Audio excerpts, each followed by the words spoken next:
Hey, good morning. Great day. Mike here. Hope you guys are doing well.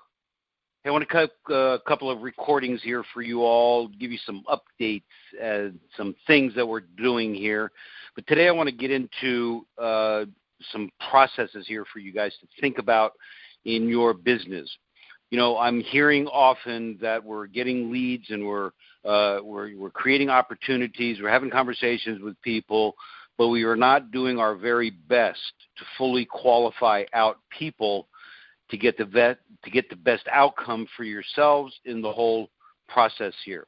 We must keep in mind that there is a step to this process, meaning that a result comes from what occurs through a series of events. Your goal, your outcome is only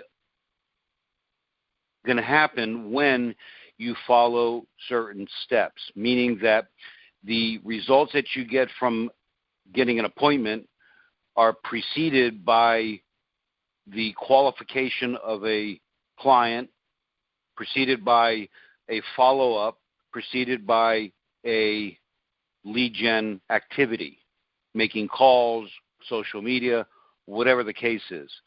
So it is connecting the dots here that makes it critically important for you to get the greatest result, the best outcome for yourself, which I'm assuming all of you want, in order to achieve the goals that you have set for yourself. It cannot be arbitrary. It cannot be, well, I don't want to really ask these people any questions because I'm not sure that they'll answer them, or I'm not gonna really do it that way because somebody else is telling me differently, such as our brokers or our team leaders, because everybody has their opinion about what needs to be done. I've been in sales for over 40 years, in the real estate world for over 38 years, and I understand clearly, and I've studied it voraciously with the very best people in the world in terms of sales processes, closing 5,500 plus transactions myself, along with my teams, without question. And we have studied the intricacies of what makes very successful people very successful and people that do average or below average. And we find that the people that do above, and meaning the top 5 to 10% of all the top salespeople, have strategically set game plans when they're working their business on one side. The other side of it is they have strategically predefined steps that they know that they must go through in order to achieve a particular goal or outcome. Again, one thing does not happen without another.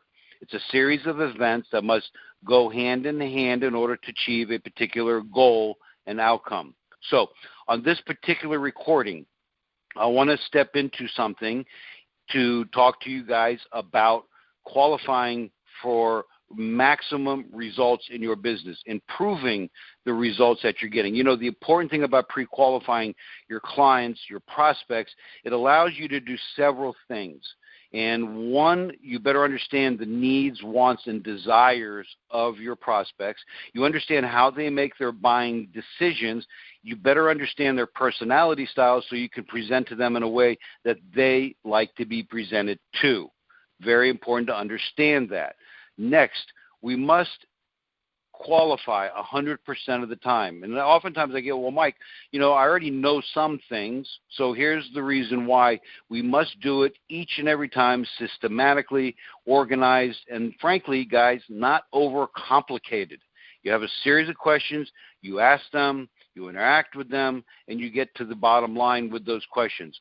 Here's the reason, why we must qualify 100% of the time, because we don't want to leave any stone unturned in being able to deliver a great presentation, whether it's a simple preview or an interaction or a formalized presentation, listing or buyer presentation. All of the questions in your qualifying process are designed, keep in mind here, they're designed to gather all of the facts and data so we can make our presentation accordingly. You know, I can't tell you how many times I've worked with clients and I've asked them about the most recent presentations they've made, and they failed to get a contract signed. And when I asked them if they qualified them 100%, they would invariably say they did not. They missed one question, one question that could have twisted the opportunity into a signed agreement that could make them $5, $10, $15, $20, $30, $50, $100,000 in some cases. Because there was a decision that the salesperson made that, well, I don't think I should ask them this because it'll insult them or whatever. Listen, I want you to consider going to your doctor, telling him you need brain surgery and saying, don't ask me any questions because I feel you have the competency to do the job and to get it done. You don't want him to find out what is really wrong. Maybe you just simply need to take 2 Advil, call me in the morning. Okay, I'm not really sure. So invariably, this is the challenge that we must face. And we must overcome this. We must overcome it right now, here and in this moment. This, again, is not that complicated. It's actually rather simple. Next thing, it does separate you from everybody else. Because everybody else, if you're doing it inconsistently, incomplete, then only imagine people who are not listening to this particular recording are doing it worse than you. And that's a crazy thought to have. That's your competition. And the public defines who we are, our professionalism, by everybody that they come in contact with. And if everybody's doing the same thing, which is weak and unprofessional, then they're going to perceive everybody that they talk to, even though you may not be unprofessional and weak and inconsistent, okay, they're going to perceive you as part of that bucket of in your competition. So here's the other point here. We must ask ourselves, why don't we do it? Well, really, come on, why don't we qualify people? What are we worried about? And there's a couple of basic reasons. And we feel like we're invading people's privacy. I just don't feel like I should ask them any questions. Maybe, I'll insult them, as I said a few seconds ago. Understand that it's very important to know as much information as we can about our prospects' wants, needs, and desires. And I frankly believe that it is our obligation.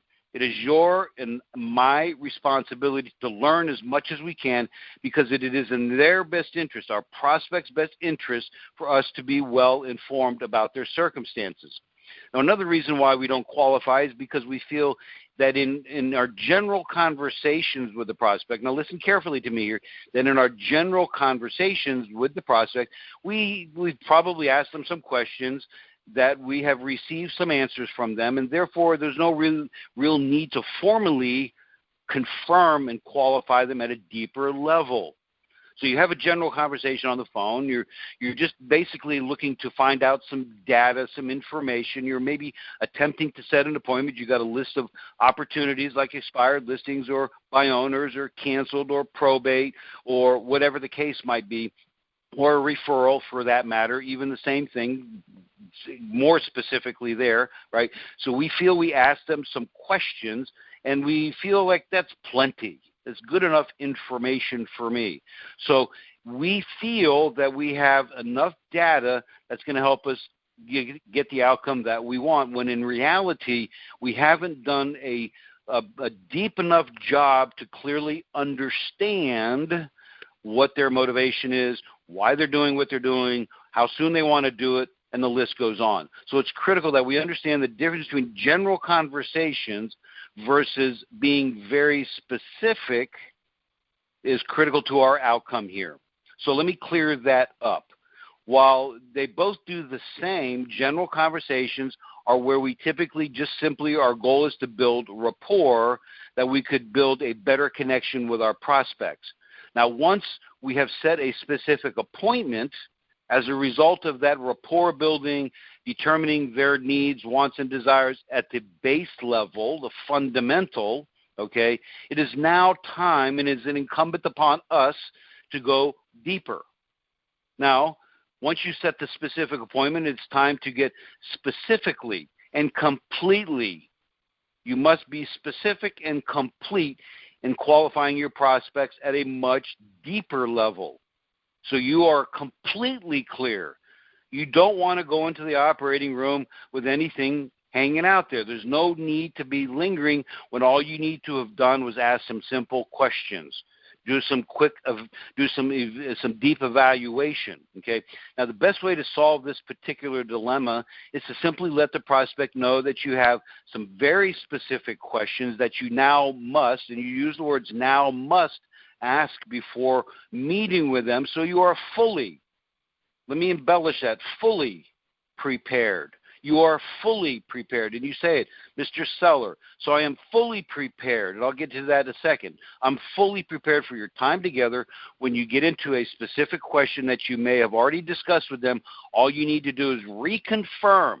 And this is the key. Great salespeople understand this. They reconfirm what they've originally talked about. You know, Mr. Seller, we talked about this before. Let me confirm that you said you wanted to move to Palm Beach. Is that correct? Yes, it is. Fantastic. And I understood you to say that you were going there because you wanted to cut down your commuting time and you've got family who lives up there and you needed a bigger house. Is that fair to say? Is that correct? Yes, it is. So there's no need to be embarrassed because you say, well, I asked them before where they were moving, so I don't want to ask them that question again. I feel like an idiot. Well, you'd be an idiot if you get there and you didn't really verify everything that you heard, because the second time around, the third time around, gets deeper and deeper into the core of an individual's motivation, and it gets you understanding them better. Besides just the motivation, it gets you to better hear them out and let them express, you know, what you said today, and you ask them that question again tomorrow, the answer could be totally different. Or the way that you presented it and they took it and they gave you an answer, and then you ask them a second time and they didn't understand the interpretation of the response and they gave you something totally different because of that. We're humans. You do it. I do it. Our prospects do it. Let's not forget that. So here's a question, or here's an example for that, Mr. Seller, to confirm, as I said. You said that you're moving to West Palm Beach. Is that correct? And you mentioned that you would like to be there in the next 3 months. Is that correct? Very simple. Well, Mike, I already asked him that question. I don't care. Okay? I don't care. What I do care about is you doing the right thing for yourself and for the prospect. There is no need to worry about this, go into therapy, have 25 coaching sessions to figure this thought out. Just keep in mind, as a professional, we're verifying. That's why when you go to the doctor's office, they take your blood and they say, okay, we need to do an examination. They take everything. Then the doctor recommends surgery. They don't go off the first blood test. They do it again, and even sometimes 3 or 4 times. I remember when my dad was going to the doctors every now and again when he was sick. Okay, it wasn't the first time. It wasn't the second time. Before they made a final decision, they took his blood pressure for the 15th time just to make sure. And you know how that made me feel as the son of my father? Beautiful. How it made my father feel? Fantastic. Because they're confirming, they're validating, they're affirming exactly what the deal is. So what happens to real estate agents who don't qualify their prospects? Hey, that's a great question. They spend a lot of frustrated time. They spend a lot of time frustrated with themselves. Okay, they take overpriced listings. They take them for shorter periods of times, and they take them for probably reduced commissions because they didn't figure out what they needed to do in this process. They attend a lot of unqualified appointments, thus getting fewer contracts signed because I find it's a lot of waste of time. And even if they do take the listing, they're probably taking them from really unmotivated people. And, oh, well, I'm just going to take a listing because I could use it on my books to sound good on social media. Or they want to have something because they have nothing. And so they take anything they can at an overpriced process, overpriced, under-delivered service, just to say that I have something to impress, whether it's themselves, their coach, their broker, their family, whatever the case is. Unacceptable, guys. There's no need for you to do that, I promise you. If you do the previous steps in this whole process, such as finding opportunity day in and day out, you will never have to worry about being without. In other words, if you find that you cannot serve somebody because you ask them some serious, in-depth questions, you'll never be, and you have to reject them. You'll never be without if you do the other steps, which are which are prospecting, lead generation, because you're going to always have more than you can oftentimes handle.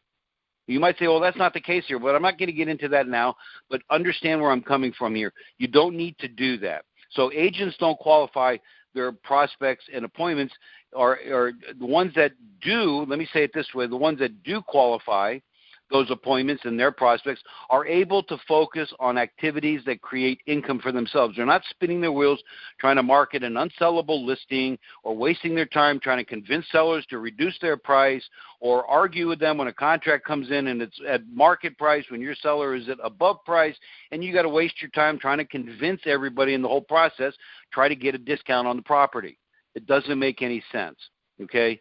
At the end of the day, guys, when you think about this, finally, you'll have less client problems when you qualify people well.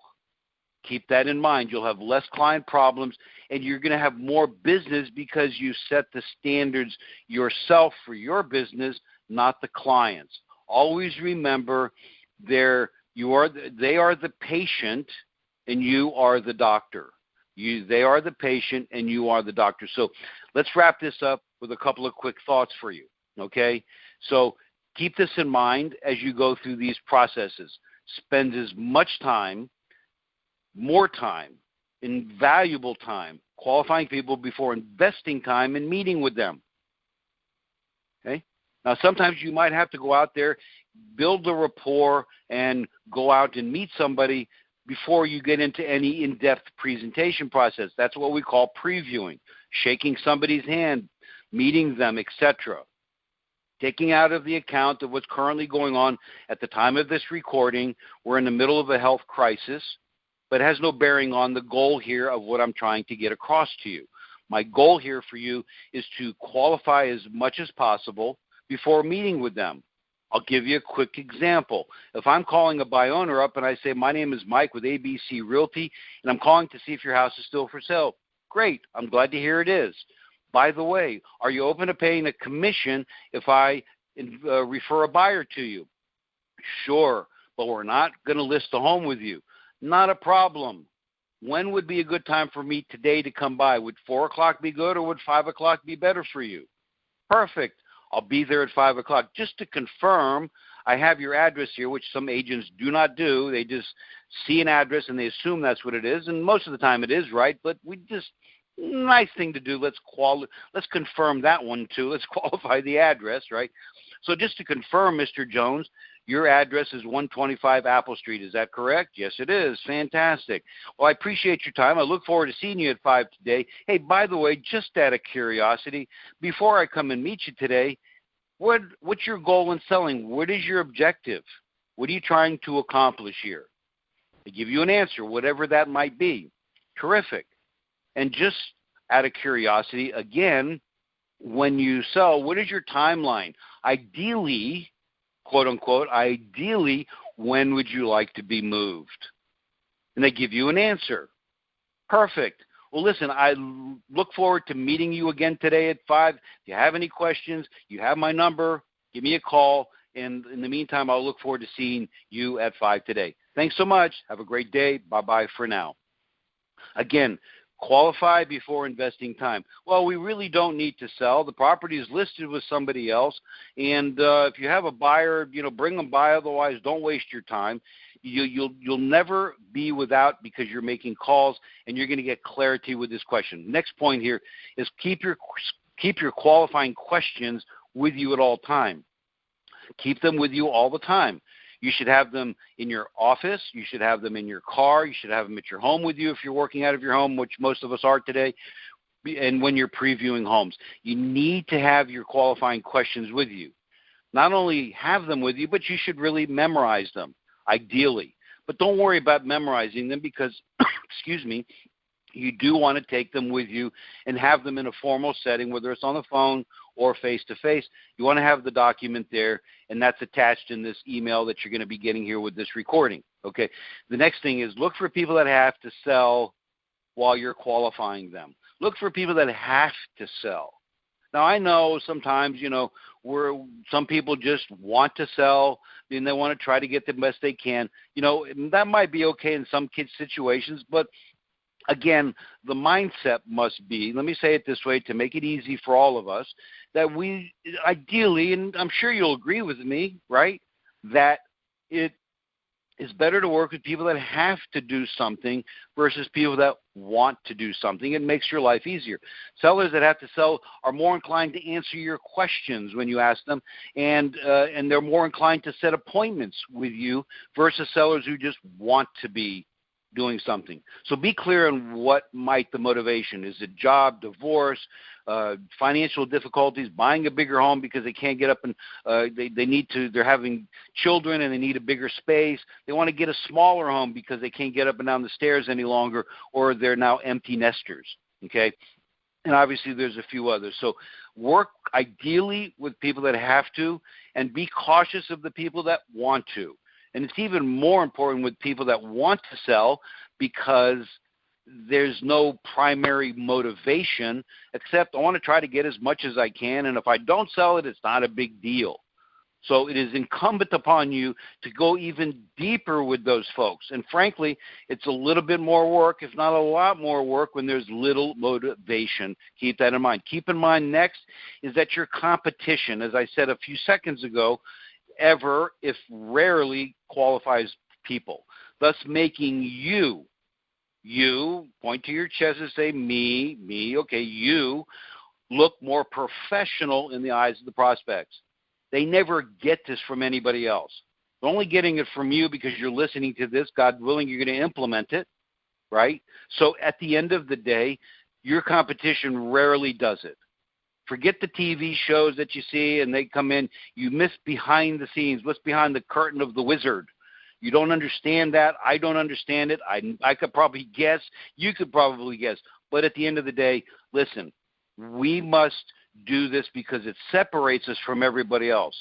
Now, the sellers, the prospects might go, wait a minute there, Buckwheat. I don't know what's going on here. Why are you all of a sudden you asking me all these questions? Nobody in the history of real estate has ever asked me these questions. So they might see something as unique and new to the world. Wow, that's impressive. You know what? At the end of the day, it's not new to them when they go to their doctor, their dentist, to go buy a car, to do anything at professional levels, whether it's even buying a computer, a pair of shoes, or a dress or a suit. It's all qualified. Listen, walk into Nordstrom's and go buy a suit. Ladies, men, do the same thing. Go buy a pair of shoes if you can get into a store today based on the time of this recording. But you all know what I mean. All right? So keep that in mind. Your competition rarely does it, and thus you're going to be separated from the pack, boom, right away.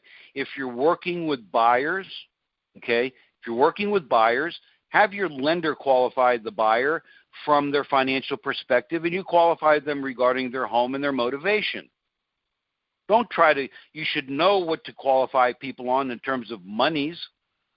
You should understand some elements and some fundamentals. I was taught in the very beginning of my career to understand exactly what it takes to qualify somebody, but I never used it. I always threw it off to my guy, Bob, who worked at the Loan Depot in the Gables. Great guy. At the end of the day, he did everything. I just basically understood it. But as your goal here is to have them. If you have staff, here's another point. If you have staff and you have somebody that works with you as an assistant, if you will, doesn't matter, it may many times be easier to have them asking the qualifying questions than yourself. And don't be afraid to let your staff ask the questions. Just make sure your staff is trained like you would be, because they're speaking on your behalf, so it's important that they get that. When possible, qualify when you set the appointment. See, sometimes people book an appointment, and then they say, okay, Mike, this makes sense. I'll ask them some questions. No problem, okay? But then what they end up doing is they ask questions at another time. They figure, I'm going to book the appointment. I don't want to waste the person's time. I've been on the phone with them 15, 20 minutes already, and I'm going to ask them some bunch more questions. They're going to freak out and cancel the appointment. Listen, if they freak out because you asked them to ask and answer some questions so you can be fully prepared for your time together, and they cancel the appointment, then maybe it wasn't a real appointment in the first place. Maybe you must go back and reconfirm what you thought was an appointment when in reality it wasn't. Or they just wanted to sell. They didn't have to sell. Number of factors we have to take into account here. My goal here is to share with you, listen, at the end of my conversation when I booked the appointment, so Mr. Seller, I look forward to seeing you tomorrow at 6 o'clock with you and your wife, Mary. Fantastic. Hey, before I come out, just to confirm your address, I have 125 Apple Street, correct? Yes, it is. Okay. They're not going to say that. They're not going to say, what do you mean you don't know my address? I'm just confirming the street because sometimes, technology doesn't make it all correct all the time. Oh, okay, you're right. I get that all the time. And they're going to say that to you because they're human beings. We just feel like we're impenetrable as salespeople, so we shouldn't ask that question. We think we should know it all, right? Just verify it. And great, before I come out, there's a number of questions I need to ask just so I'm fully prepared for our time together. You got a couple of quick seconds? Now, either they say, yes, I do, fantastic, and you get into your questions, which will be in another recording, or they say, listen, Mike, I got to go to another appointment here. I appreciate your time. I look forward to seeing you, and we'll talk about these questions when you get over to the house. Well, you know what, Mr. Seller, I appreciate that. In all due respect, before I meet with you and Mary, there are some questions I must ask, and you got to use the words must, M-U-S-T, ask before meeting with you. So again, I am fully prepared for our time together. When would be the next best time that we could meet? Can we speak in, say, an hour, or let's say at 11:30, or would, say, 2 o'clock work for you this afternoon? And again, guys, just negotiate a follow-up time, and do not go on the appointment on the assumption that you can get all your questions answered at the appointment. That's not the goal here. It would be a bad thing if you got all the way to this point and you didn't listen to a word I said. You don't want to go on these appointments doing that, right? But anyway, my point is just set the next best time for the appointment. And the appointment is the questions. That's your first appointment with them, and just go from there. All right. So don't be concerned about, at the end of the day that you can't ask the questions right away, but make the attempt. You got them on the phone. Do it right then and there. If it makes sense, do it. If it doesn't make sense, again, schedule a specific time and make sure that you confirm that by being on that call. If you said, okay, I'll talk to you at 2 o'clock this afternoon, and they say, yes, that's not a problem. Great, I'll call you at 2 o'clock from this number. Is this the best number to call you at? Yes, it is. Great, I appreciate the opportunity. I'll talk to you at 2. Have a great rest of the morning. Boom, and you're done. Move on, okay? Now, here's the thing. Some as we wind this down here, which I promise you, but at the end of the day, this is radically huge, capital letters, bold, underlined, in red, radically important that we get this cleared up here. Okay. Now, here's the other thing and some final points to you. Okay. Qualifying will allow you to have more confidence and enthusiasm when you go on your appointments. That would be great, wouldn't it? Wow, I'm walking in. I knew all the answers to their challenges. I asked them a bunch of questions. I am clean and green, ready to go, man, making it happen. All right. So at the end of the day, you need to have more confidence because 80% of your presentation is in your posturing, in your positioning, in your body language, your tonality. It's not about all of those questions you ask. Those questions that you ask got you prepared to be in a position of power and strength. Not to crush the prospect, but to give them the very, very best so they can solve their major life-changing problem, if that makes sense. So it'll give you confidence and it'll give you enthusiasm because you're going to be there and you're going to be excited to support them. Next, it's okay to lose an appointment. Guys, it's okay, I promise you. It's okay to lose an appointment when you qualify people. There's going to be times you say, you know what, this is not working out here. This doesn't make any sense. They don't want to, first of all, answer my questions, which is a priority. If they don't want to answer the question, well, I don't want to answer that question. Well, I can't meet you. Well, what do you mean? Just come on over. I'll show you tell me what you do. Well, Ms. Seller, how I work is I must ask all of these questions in order to best make my recommendation. Does that make sense? Does that sound fair? Well, no, I'm not. Listen, I don't have time for this. If you want to try to take my listing and you want to see if you can help me, then you just do what I tell you. No, I'm sorry, I can't work that way. Or it might be not worth it for you to list that property. Example might be, hey, how much you owe on the property? $300,000. How much you want to sell the property? Well, let's reverse this. How much you want to sell the property for? $300,000. How much you owe on the property? $300,000. Now, you might have to ask yourself, is this person going to be able to pay a commission if I do sell their home? What if, assuming that it's worth that much, that would be something you must ask them. If it's worth less, right, meaning maybe it's worth $290, then you're really up a creek, correct?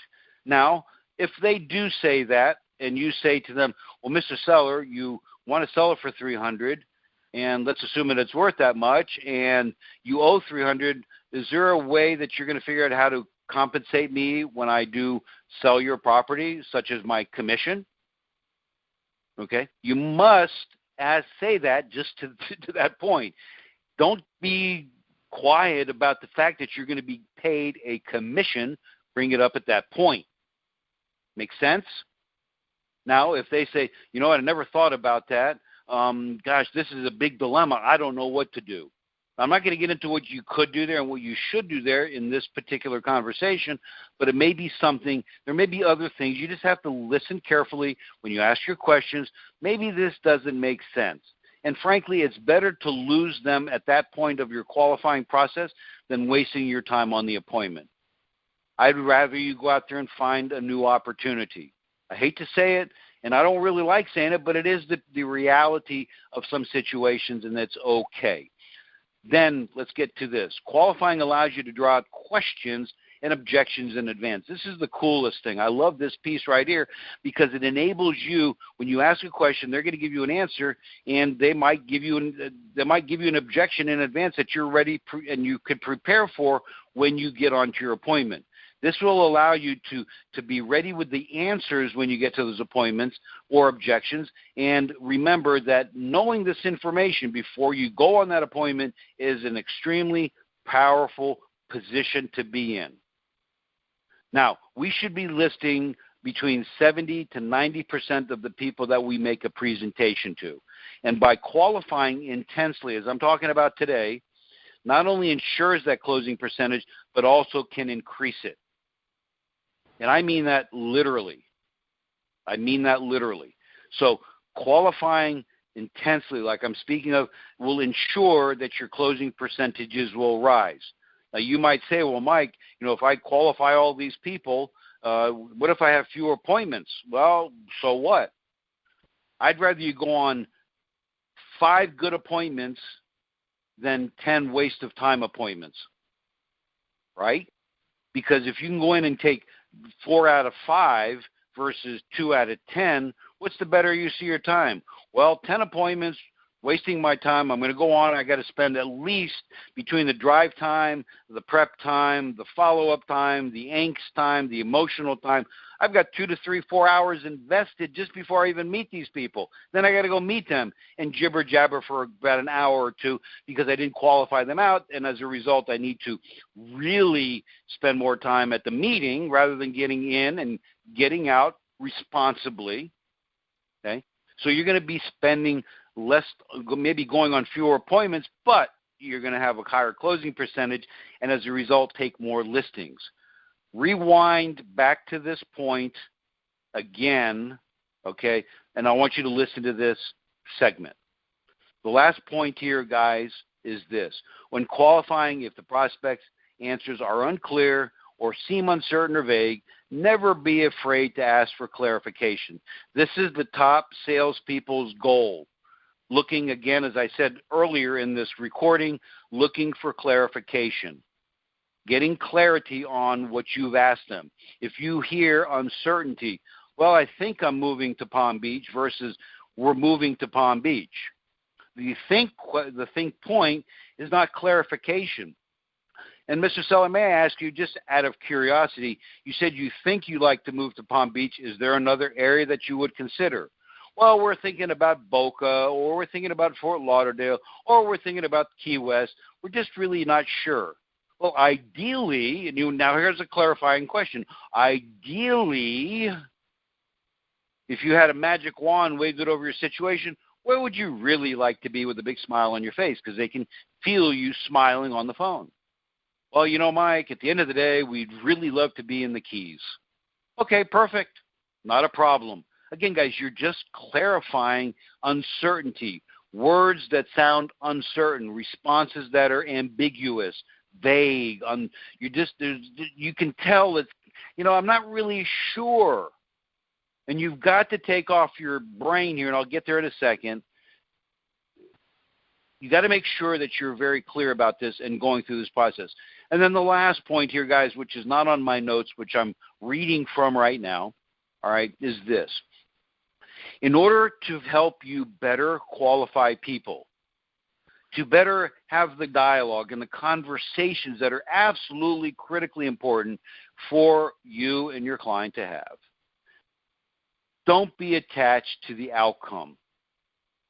This is the failure of most salespeople who have great potential, because they're overly concerned about sounding perfect and about, looking good and making that commission. And, oh, my God, I'm in rapture because I finally got an appointment after 400,000 phone calls and somebody said yes. And I don't want to get overwhelmed and lose this thing, so end up doing something that is opposite of what you should be doing. When you're attached to outcomes, we lose focus on the present conversation that we're in. I'm thinking if I ask this question that you're not going to let me come in for the appointment. Your focus on that thought is on the appointment rather than finding out the true needs, wants, and desires of the customers. It disables your ability to clearly listen and articulate your responses in the moment of that conversation. Forget the appointment, forget the commission. It might be good and it might be great, and you might have been your one appointment that you haven't had in 6 months. I don't care. What I care about for you is to get the best result from the time that you're invested with these people. And the best thing that you can do for yourself is know what to ask. We'll get into that in another recording. But more importantly, don't be attached to the outcome. Be present when you're asking qualifying questions so you can listen carefully and you can respond authoritatively. And you're going to be the very best that you can be for yourself and for your prospect. All right? So that's it, guys, for right now. I hope this made sense. A little bit long, but you know what? This is short compared to a long-term prosperous career for you in your business. Because if you don't do this, there's a price you're going to pay. And that price might be leaving the business because you're not making enough money, or you're spending time on things that are frivolous and waste of time opportunities for you. Qualify your people. Get intimate with them. They'll respect you. You'll separate yourself from everybody else, and you're going to win more often as you play your game. All right, guys, thanks so much for your time. Go have a great day. Got any questions, comments, thoughts, let me know. I'm here to help you out in any way that I can. Talk to you later.